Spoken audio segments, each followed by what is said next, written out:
मान गए आप लोग को। आप लोग की वजह से मेरी इतनी बड़ी ताकत बनी कि भाजपा ने मुझे 5 सीट देने का काम किया। आप सभी को धन्यवाद देता हूं। और आप लोग जिस मजबूती के साथ में मेरे साथ लगे हुए हैं, अब बड़ी लड़ाई है। लोकसभा हमारी लड़ाई नहीं है, लोकसभा तो एक प्रदर्शन है, लड़ाई तो विधानसभा में होनी है। इसीलिए आप साथियों से मैं बोलता हूं कि जाइए बिहार, हम मजबूती से लग जाइए। और मैं आपको पूर्ण विश्वास दिलाता हूं कि ये 5 सीट पर किसी गद्दार को टिकट नहीं मिलेगा।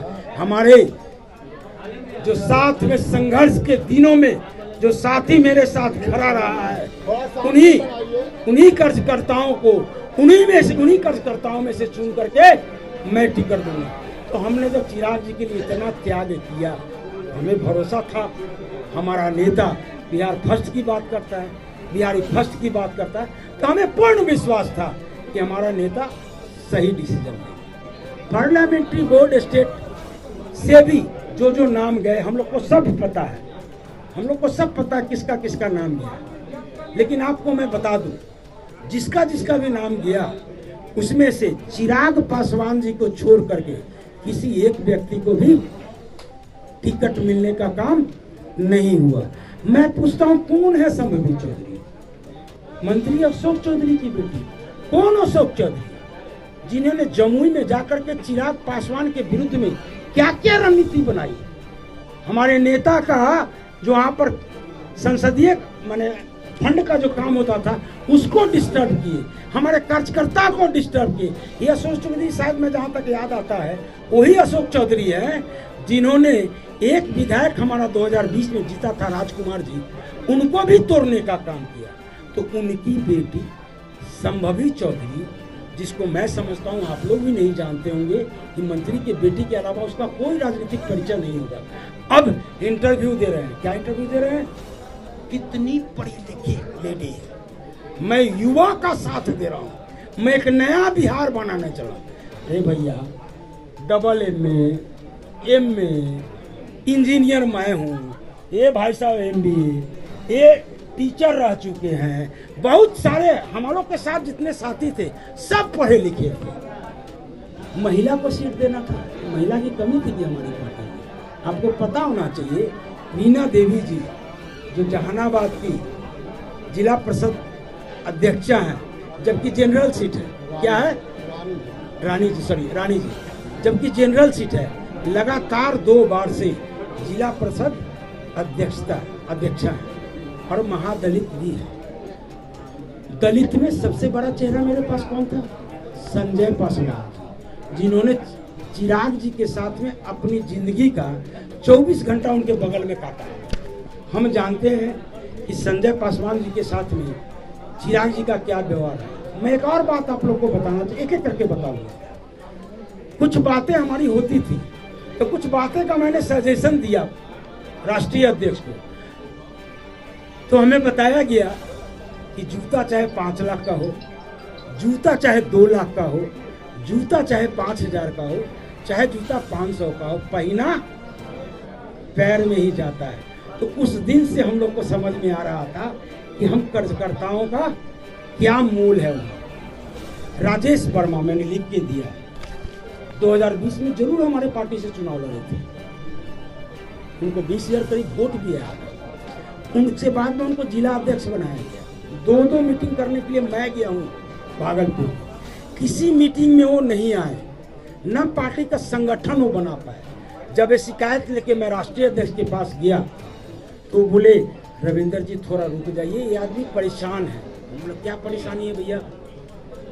तो इसके ऊपर में ED का छापा पड़ा है, इसके ऊपर में इनकम टैक्स का छापा पड़ा है, बहुत सारी जांच एजेंसियां इसके पीछे पड़ी हुई है। हमने ऐसा क्या हो गया, क्यों ऐसा हुआ? तो कुछ एक गोल्ड वगैरह का काम करता था, नेपाल से गोल्ड ला करके बिहार में बेचे। तो और उस व्यक्ति के ऊपर जब हम लोगों ने संगठन का दबाव दिया तो जिला अध्यक्ष के पद से भी उन्होंने रिजाइन करने का काम। आपको पता है खगड़िया सीट, क्योंकि राजनीति कहीं ना कहीं जातीय आधार पर होती है, तो खगड़िया सीट से हमारे बगल में बैठी हुई रेणु जी, पूर्व एमपी रह चुकी है, मंत्री रह चुकी है, इनसे भी बड़ा चेहरा था क्या? दूसरा मेरा विस्तार प्रमुख अजय कुशवाहा जी, इनसे बड़ा चेहरा कोई था क्या हमारे पार्टी में?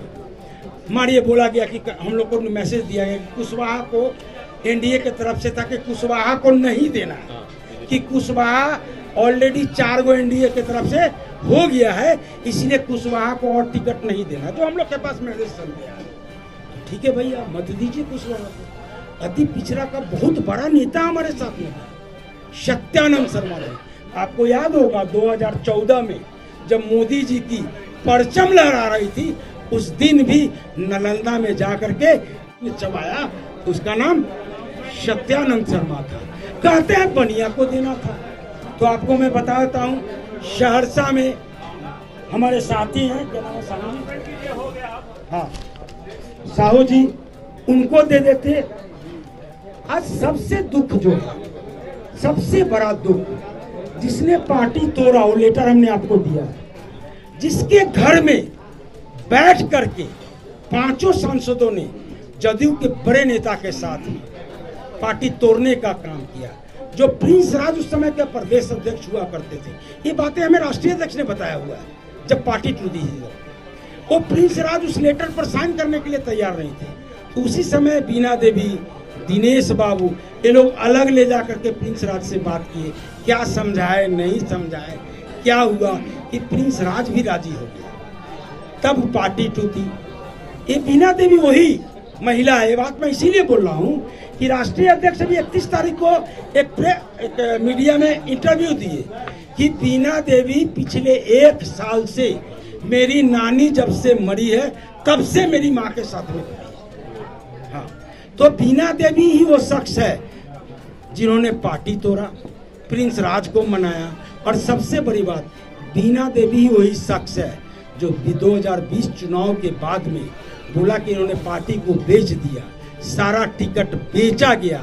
और इवन मैं एक बात और बताना चाहता हूँ कि राष्ट्रीय जो हमारे परम श्रद्धेय संस्थापक रामविलास जी है, उनके मौत पर भी अगर किसी ने सवाल उठाया कि वो मौत संदेहास्पद है, जहाँ चिराग जी का भी हो सकता है कुछ याद है ना, ये आप वीडियो क्लिप उठा के देखिए, उनका बयान है।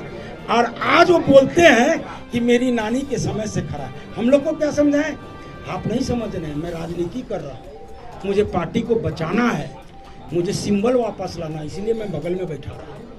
इस तरीके से आज कार्यकर्ताओं का लगातार फोन आ रहा है, इसीलिए हम सब लोगों ने मिल करके डिसीजन लिया कि हम लोग पार्टी से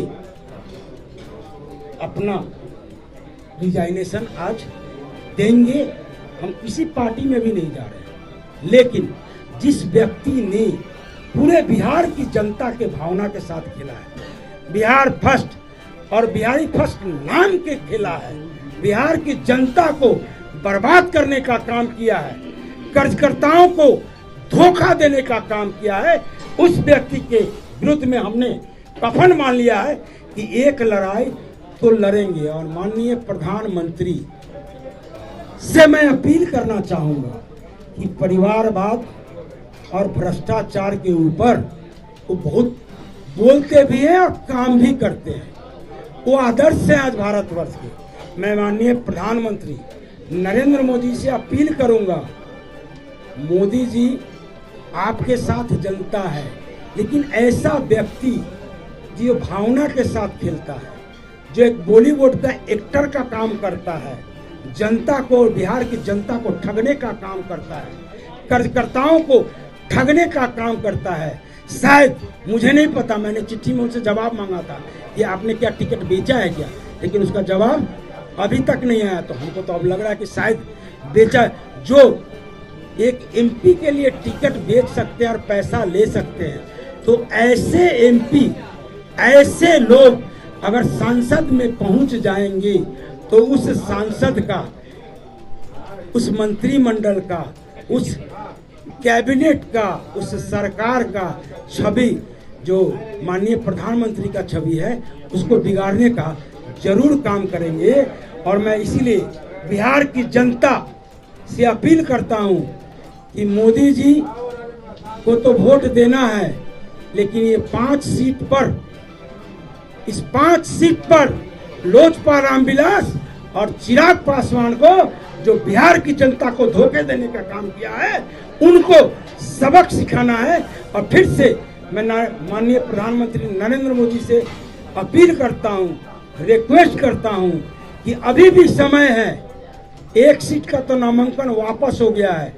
चिराग पासवान जी से ये 4 सीट छीनने का काम करे और भाजपा का कैंडिडेट वहां लड़ाने का काम करे, ताकि देश को जो आप बोल रहे हैं, जो आपकी कथनी है, उस करनी को करके दिखाने का काम करे। ऐसे परिवारवादी लोग को, ऐसे भ्रष्टाचारी लोग को बढ़ावा नहीं देने का काम करे। मैं इतना ही बात करके अपनी रिजाइनेशन अपने साथियों के साथ आपको देने का काम करूंगा। अभी मैं चाहूंगा सतीश बाबू, मैं थोड़ा परिचय दे दूं। सतीश बाबू ये कोई बहुत अमीर नहीं है, ये कोई बहुत अमीर नहीं है।